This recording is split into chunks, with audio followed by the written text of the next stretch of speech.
Okay, so what we're going to do is we're going to share a screen and we're going to show you how the time clock works. We're going to look at it from your employee's perspective first, and then we'll look at it from the admin perspective. And really from the employee perspective, all you're doing is punching in and punching out, perhaps leaving a note. Let me share my screen here with my phone. I'm going to start with the EasyShifts app. We have the time clock tab. I'm going to click on that. So you'll see if your employee has a shift and they click on the time clock tab, they can actually punch into that shift. So let's punch into it, and now I can leave a note. So this shift was supposed to start at 2, it's 2:03. So I can just write a note saying, sorry, I'm late. And then I'll hit OK. Now you see the option to punch out. Obviously, I'm not going to punch out right now, but if I go back to the time clock later when I'm ready to leave, I can then punch out. So that's how simple that is. Let's stop this share. And now what we're going to do is we're going to log in as Jackie Green on our computer. So let's say you have somebody that does not have a smartphone, that can't punch in and out from their phone. They can punch in from a computer right in the facility itself. So I am logged in as Jackie Green again, and I can actually add my punches here. I can choose a shift, and there is a shift I could punch into. Obviously, I'm already punched into this one. I didn't refresh this page before I came here. But so you can have your employees punch in from a computer, or if you want to take advantage of the app, just have them punch in and out right from their app. And we'll show you later how to set Geo Restrictions on their phone. So let's cancel that. Now, what we're going to do is we are going to go to the admin side of that, because that's what most of you who are in attendance today are, your admins in EasyShifts. Again, you know the ins and outs of EasyShifts. So I'm going to go to this time clock tab here. So you notice one thing here is there's a number 4 right here. This 4 just indicates how many punches I need to review as an admin.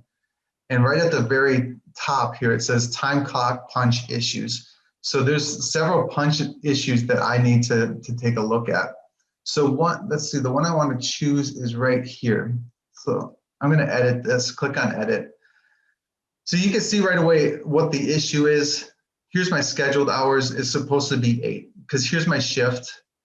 And again, this is for Jackie Green. So the shift was Wednesday, October 28th. It's supposed to be from 7 to 3.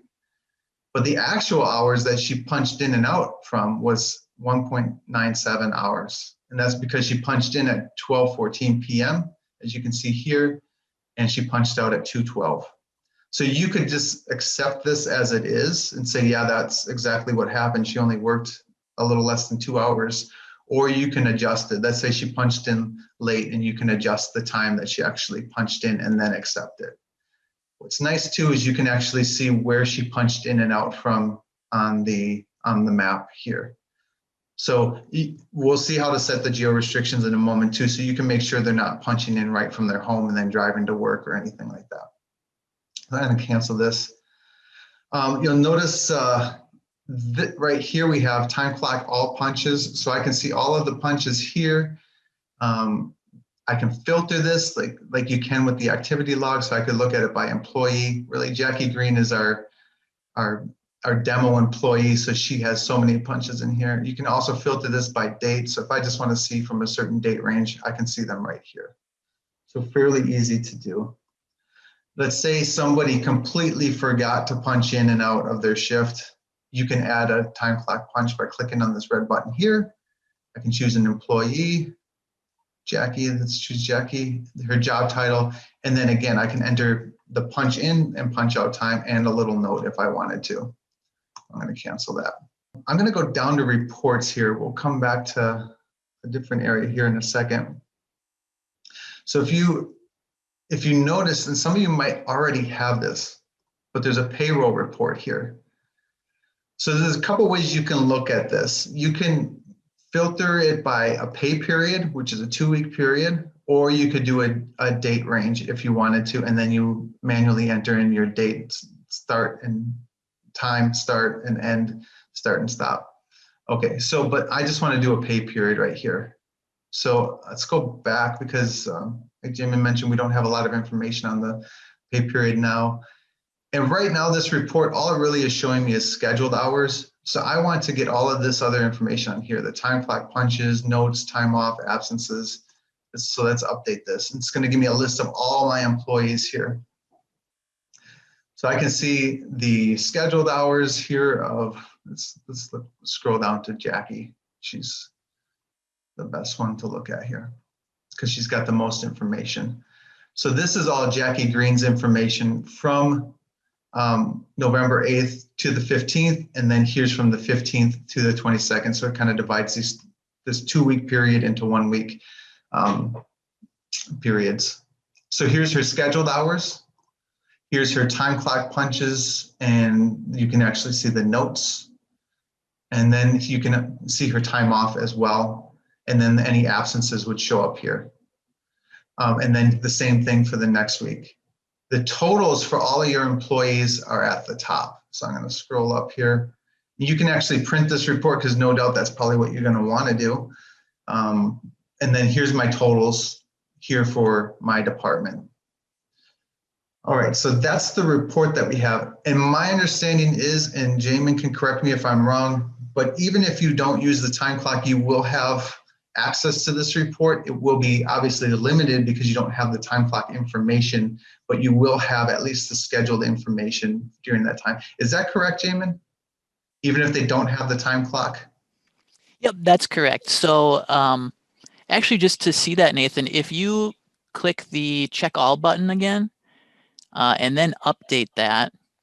So all that you're going to see here is their scheduled hours. So if you don't use the time clock, you'll just see what's in EasyShifts.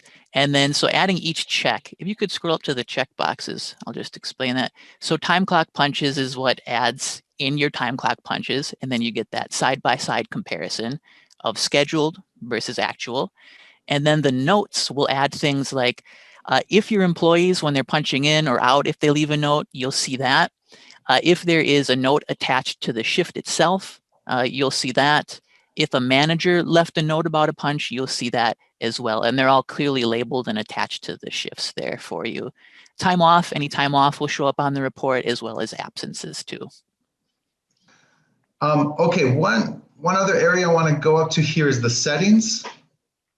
Again, if you have the time clock, you can go to time clock and you can set a few settings here.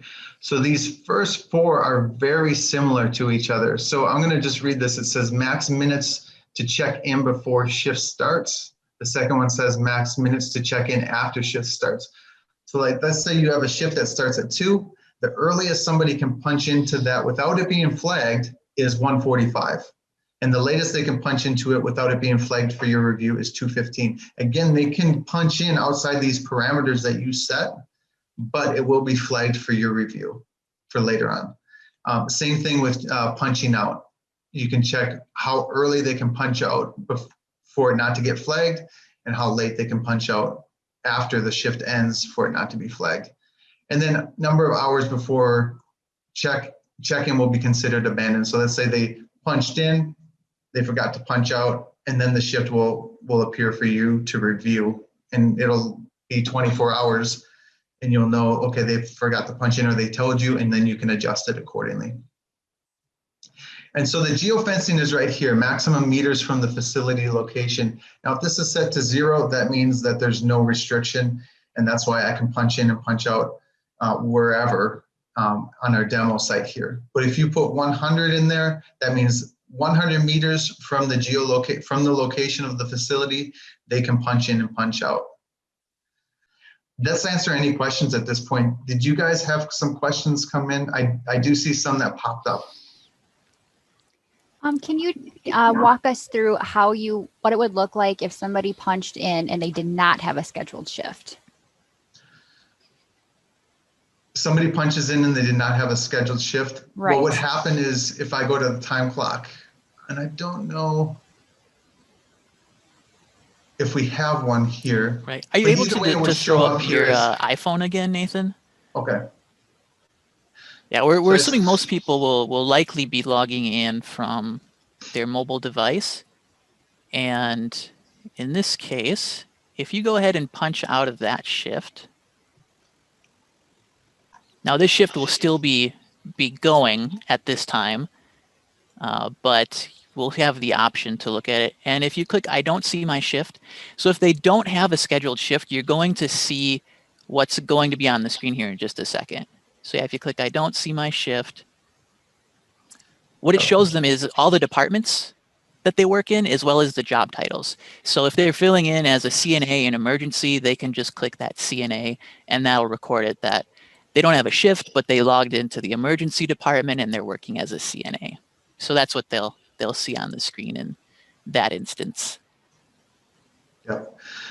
And again, that would get flagged for the admin to review if they do punch into a shift that they weren't assigned, or that didn't show up here. Any other questions that you guys had pop up? Yeah, we do have a few more questions here. One was just asking about the payroll report, if those timesheets would be able to be exported as Excel spreadsheets. Currently, we do not have that option for Excel spreadsheets. They are printable. So if you go to the payroll report, you are able to print exactly what you see on the screen there, or even download a PDF of that and then send it to accounting or whoever needs it. And another question we have coming in here, do you have any hardware for punching? So we don't have any hardware. This can be used on pretty much any device, so it's whatever is most convenient for you. So if you'd like your employees to use their smartphones, we've got the app for that. If you'd like to set up a tablet or a computer of your own in your facility and use that as your punch clock, you can do that as well. So we wanted this to work on as many devices as possible, so it's as flexible as possible. Thanks again so much for attending. We do hope that you can use the time clock. We think it'll be great to be able to have your employees clock in this way and then be able to compare it to your scheduled hours. It'll be super convenient for you. So look for my email. Thanks again so much for attending. Thanks, Jamin. Thanks, Heidi. Bye, everybody. Thanks, everybody.